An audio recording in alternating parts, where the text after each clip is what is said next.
Diamond mine, Kimberley, cold desert Ladakh. So I am और resources too. Ram Ram ji, आप सभी लोगों को स्वागत है मेरे एक नए ब्लॉग में आप सभी लोगों का। और अभी रेडी होके अभी सबसे पहले रीडिंग करते हैं। NCERT की बुक पढ़ना है अभी, तो लेट्स गो। और चलते और रीडिंग करते हैं। NCERT की बुक अभी पढ़ते हैं, ठीक है? तो चलते हैं।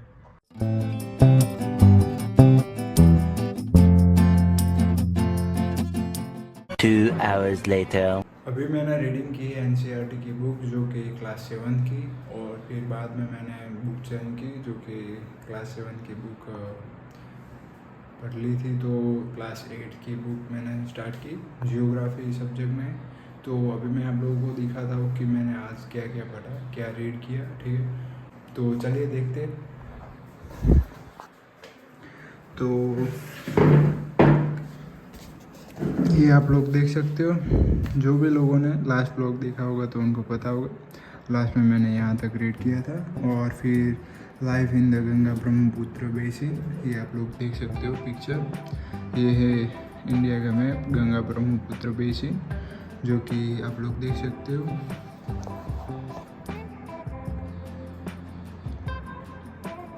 ये कुछ फिर आगे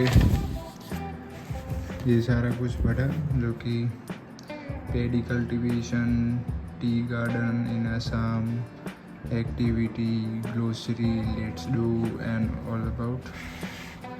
फिर आगे ये आप लोग देख सकते हो, one horn dinosaurs, crocodile, do you know, terracotta farming, terrace farming.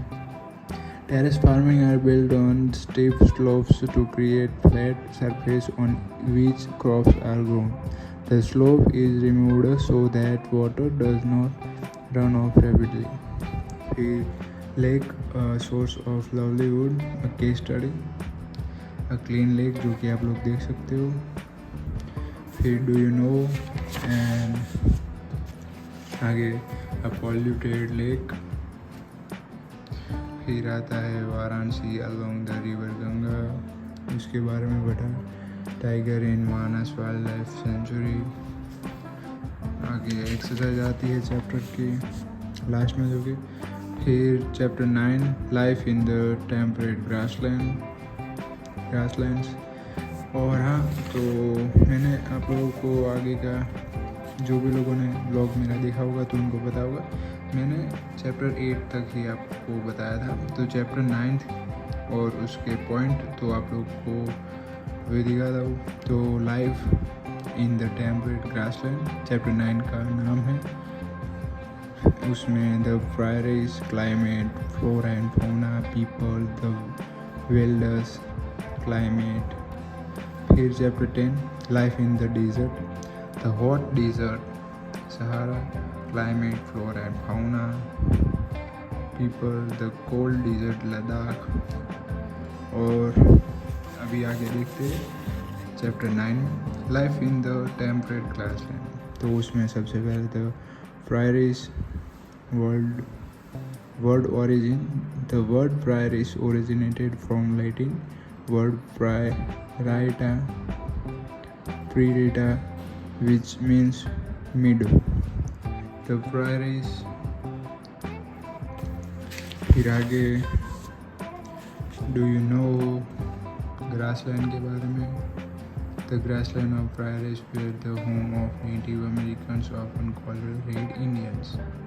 फिर do you know Chinook is hot wind that blows in winter and therefore rises the temperature within a short time.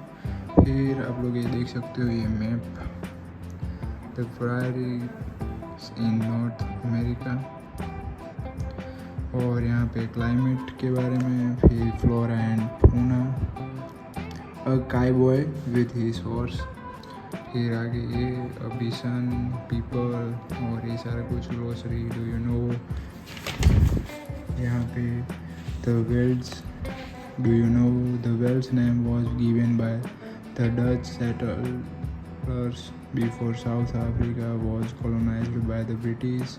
फिर let's do यहाँ पे map है, Wales in Africa आप लोग देख सकते हो। फिर climate, flora and fauna, leopard, people के बारे में, लोगों के बारे में, जो कि ये सारा कुछ लिखा हुआ है। फिर यहाँ पे आप लोग देख सकते हो डायमंड माइन, किम्बेरली।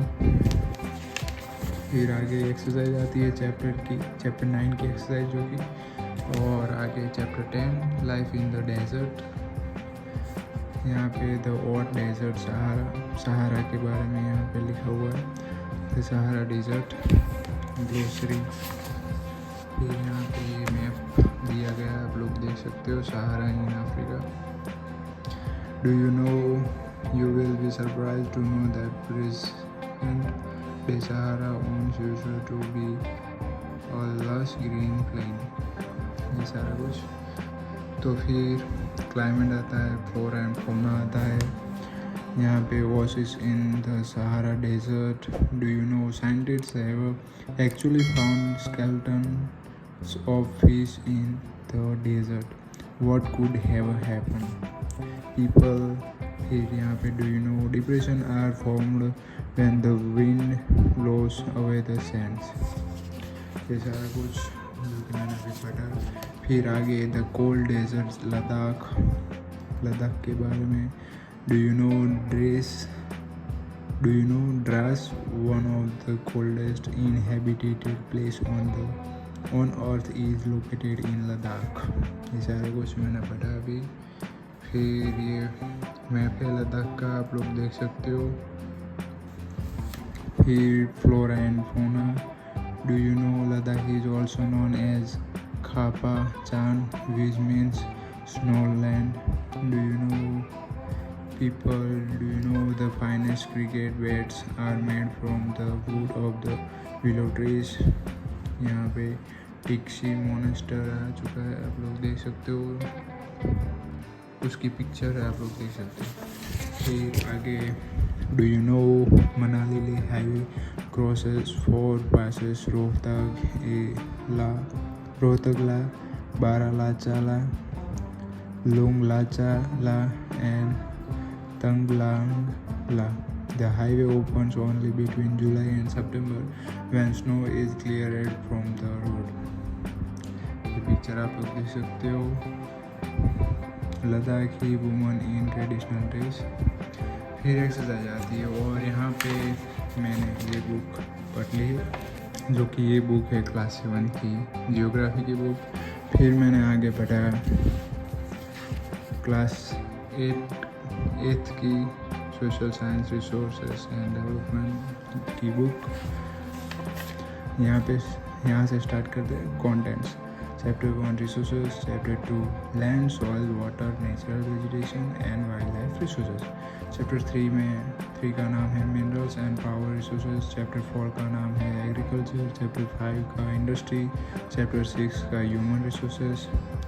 आगे बढ़ते तो आगे सबसे पहले मैं आप लोगों को दिखाना चाहूँगा कि जो कि मैंने अभी लिखा हुआ था। तो सबसे पहले chapter 1 resources, let's do glossary.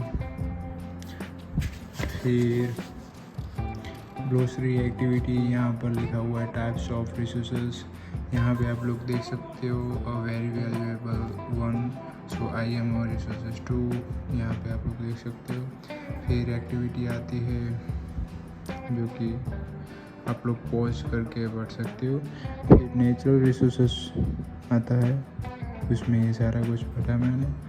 फिर windmills, glossary, stock of resource, it is the amount of resource available for अस।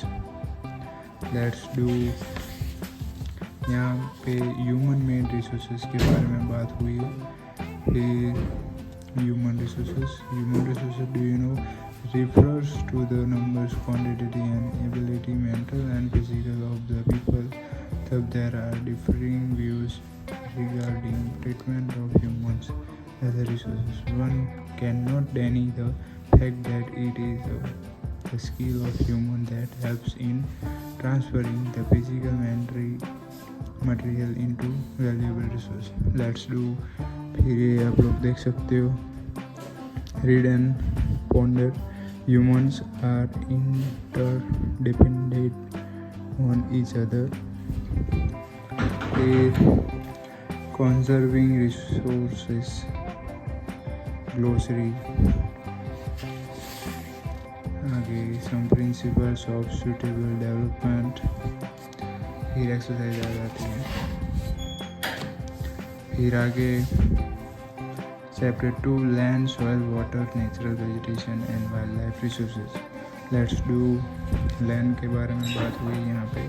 फिर do you know 90% of the world population occupies only 30% of land area. The remaining 70% of the land is either sparsely populated or uninhabited. यहाँ पे land use के बारे में बात हुई है। Salzburg in Austria, notice in how many ways the land has been used in the above picture. फिर यहाँ पे आप लोग देख सकते हो land use in selected countries, यहाँ पे टेबल बना रखा है जो कि आप लोग देख सकते हो। Countries name, cropland, pasture, forest, other use, percentage of area in. फिर आगे लेट्स डू, और ये पिक्चर है, पिक्चर तो नहीं लेकिन आप लोग देख सकते हो यहाँ पे change in land use over time, यहाँ से स्टार्ट होता है। फिर यहाँ से यहाँ तक कंजर्वेशन ऑफ लैंड रिसोर्स। तो यहाँ पे ये सारा कुछ पढ़ा मैंने। फिर landslide, case study, mitigation mechanism और डिटेंशन वॉल आप लोग देख सकते हो। लैंडस्लाइड तो यहाँ तक मैंने अभी पढ़ा है। तो ये सारा कुछ था जो कि अभी मैंने रीड किया।